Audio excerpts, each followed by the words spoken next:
Let's bring in Democratic Congresswoman Robin Kelly from Illinois. Congresswoman Kelly, thank you for being with us. Let's start with the Epstein files. Even if the House passes the bill to release those files, it would still need to be passed by the Senate, signed off by the president. I mean, there are really no indications that the Senate would even take this up for a vote, let alone the president signing off on it, right? Well, we're hoping that so many Republicans in the House vote yes to open up the files, that will put extra pressure on the Senate. I don't see how they can ignore it. I think, according to my colleague, Congressman Massey, he thinks he could get maybe even 100 Republicans to sign on. So add that to the Democrats. That's a lot of Congress people signing on to the bill or voting yes. That is what your colleague told my colleague, Jonathan Karl, on This Week today. What do you make of that? Because that sounds like an incredible feat, but Representative Massey, he sounded pretty confident. What would you make of this being the bipartisan issue that really gets, both sides to come together like that? Well, how many people running for office, or any person, want to be accused of protecting pedophiles? That's the bottom line, protecting wealthy men. But I think the issue is, are we going to protect pedophiles or bring them to light?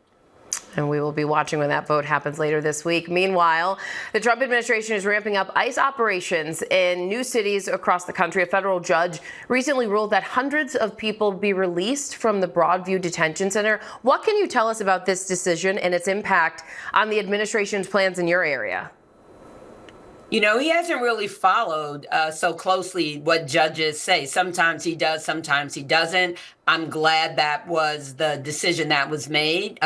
Chicagoland residents are sick of what's going on. You see all the protests. I give my highest respect to the mayor of Broadview. It's a town of 8,000 with, I believe, 25 police officers. I was with her last week, and they've had to tolerate a lot. She did share an interesting story that Kristi Noem had to go to the bathroom, and instead of going to the facility that she oversees, she had them drive her a mile to the Broadview Village Hall. So she didn't even feel comfortable going to the bathroom in a facility that she oversees. So we want them gone. They have traumatized too many communities.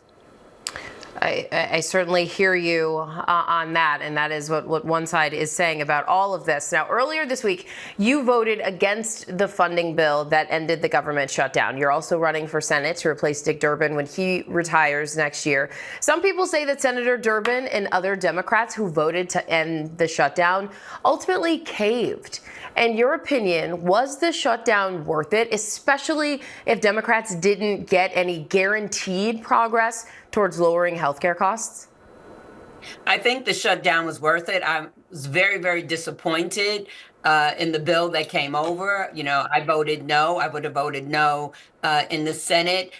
As I've traveled the state, as you said, I'm running for U.S. Senate. People have said to us, hang in there, hang in there, hang in there. I mean, I had staff not getting paid, so definitely sensitive to that, and really saw how many people stepped up, even with the SNAP issue, to make sure that people were fed. But our leader has a bill that will extend the ACA tax credits for 3 years. Many Republicans have talked about it should be extended. Now let's see if they're going to put their vote where their mouth is. There is legislation.